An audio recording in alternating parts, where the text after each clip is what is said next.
Hello friends, this is Amy. Thank you for stopping in.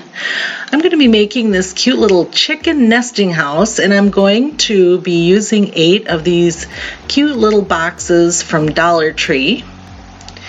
And I'm going to be using a technique that we'll talk about in just a minute, but check out these beautiful papers from Craft Consortium. I do offer them on my Etsy shop, so give it a try. There are 3 of each of these beautiful papers. They're front and back, so sometimes it's hard to decide which side to use. So I will list these and check it out. So let's get started with what we want to paint this with.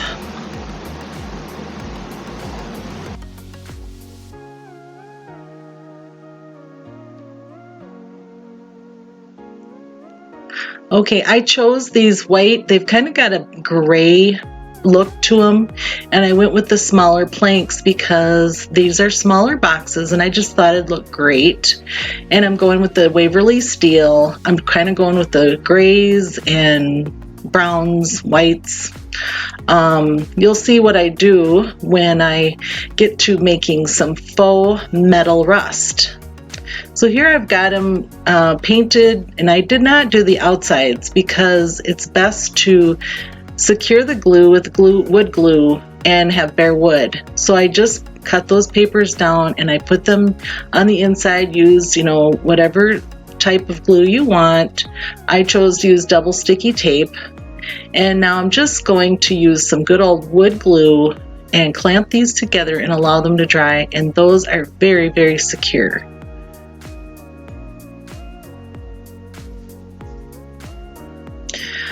Just take your time, do a nice job, clamp it. Those clamps I did get from Dollar Tree too. They've been very handy. I like how they're not overly tight, they're just enough. And I want to say I got like 8 of them in a package. Okay, so I've got things glued together, and I also wanted to give it somewhat of a little spot so the things don't kind of fall out. It does kind of cover up that little hole on the sides. You can see the hole on each of the sides, and then I'm going to make it a little different than what I've seen. I am actually taking this piece I cut down, and I had my husband help me with making 2 wedges, and that's going to give it a little lift, so it has kind of a little metal. It's going to be a faux metal top on that. And with some glue, clamps, and tape, I was able to get that to stay secure and nice and sturdy.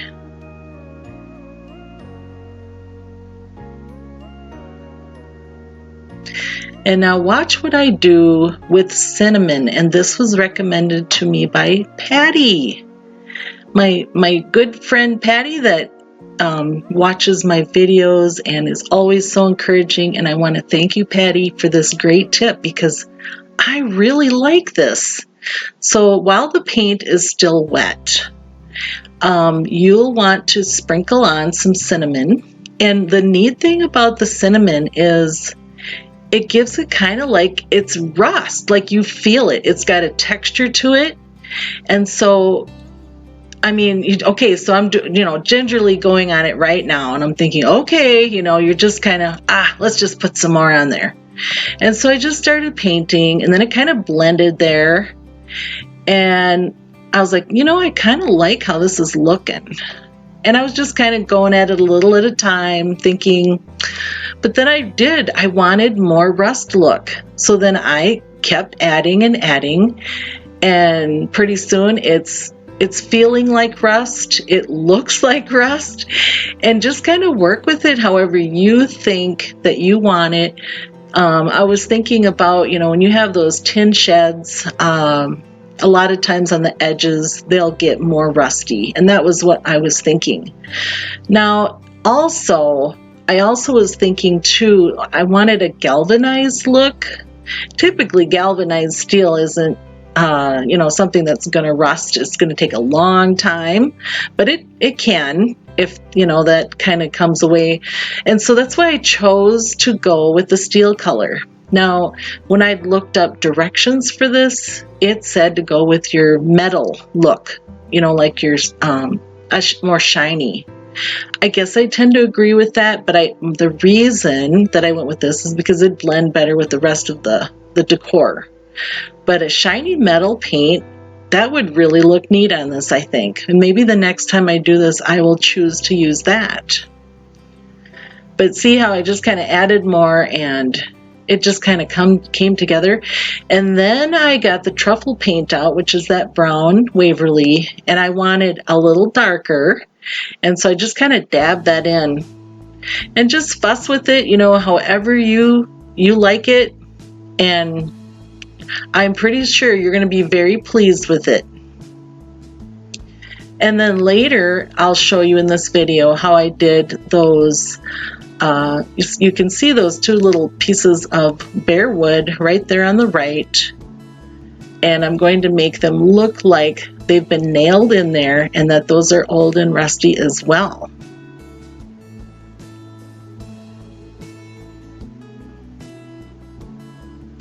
I encourage you to try this technique. It was very fun.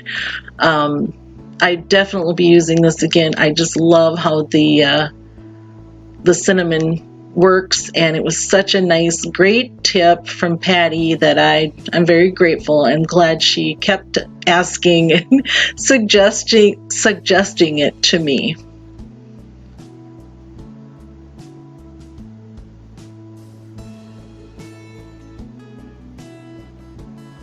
Next week, I'm going to be looking at doing some 4th of July decor. I can't wait. I think people have been kind of waiting for that, so I'm excited to get started on that. Here I'm just getting my rhinestones out. Those are, you know, sticky back. Just apply those. They stuck on there very nicely. And those are going to be my little brads, nails, whatever you want to call them. Gives it a little bit of character. And just the same technique, I went with a fresh, clean brush and put down the steel color. And again with the cinnamon and then some of the truffle in there. And again, remember to put it on when it's still a little damp. It's almost like you want it a little tacky, somewhat dried, not super wet. The thing with chalk paint, it dries pretty fast anyway, but just a little tacky, and it kind of sticks better and isn't like getting blended into the paint. And I was trying to conserve a little, but then it was like, you know, I'm just gonna do this.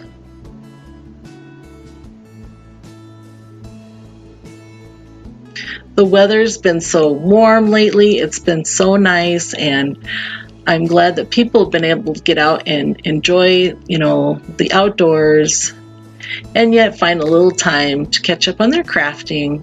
I appreciate you watching my videos. I'm very encouraged, and thank you so much for your kindness and encouragement. It really means a lot to me. Here's just a little bit of that truffle. It doesn't take much.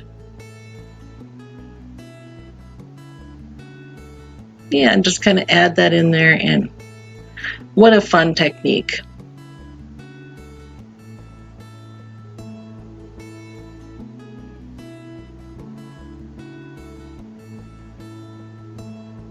Back to my next week's video, like I said, I'll be looking into doing some of the 4th of July decor. My husband and I are going to take off on going for an anniversary trip up to Stillwater, Minnesota. You know, we live here in Minnesota, but we've not ever been there. And so I'm looking forward to it. We've got a trolley ride scheduled, and then there's going to be a steamboat ride on the St. Croix River, and there's going to be a little meal with it. So I'm really looking forward to it.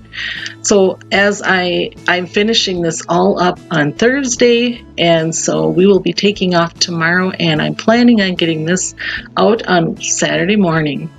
Here it is. Check out the finished after everything's dry. I just can't believe how much I love and how it just looks so authentic. And when I told my family how I did it, they just were like, wow, that just looks so real. And so fun to decorate. Oh my goodness. The little things, that a person has been making all along, you can pop them right in there. The eggs, I was hoping to find something a little smaller, but that's what I had. But now I can keep my eyes out for littler eggs because I think those will look darling in there.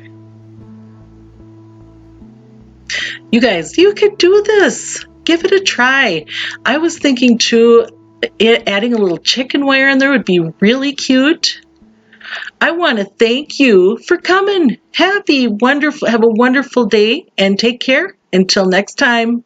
Bye-bye.